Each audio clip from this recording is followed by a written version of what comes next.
Good evening guys, wala naman tayong ginagawa ngayon na mag-review ng Korean language guys. Try natin magbilang ng Korean language, Korean numbers guys. Bali dalawa yung Korean numbers na ginagamit ng Korea guys. Yung native Korean sa Sino Korean number guys. Simulan natin sa native nila guys, yung sa kanilang number. Yung 1 nila guys na hana, dol, sit, nit, dasot, yusot, ilgop, yodol, ahop, saka yul. Saka Sino Korean numbers naman guys.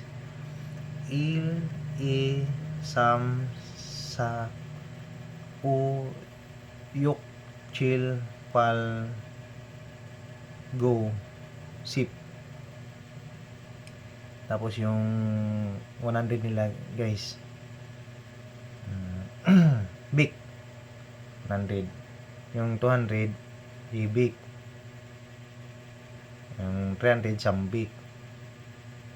Yung 400 sabik. Yung 500 nila is ubik.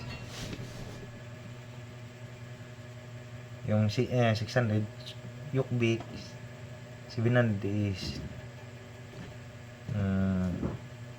chilbik. 800 is palbik. Saka 900 is gubik. Saka yung 1,000 nila guys is chun. Yung 1,000 nila is ichun. Yung chun 1,000. Tapos yung 2,000 is ichun. Yung 3,000 is samchun. Tapos yung 4,000 is sachun. Uchun yung 5,000.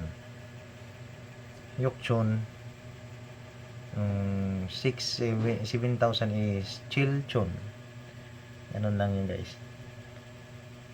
Saka marami pa yung guys. Yun muna guys.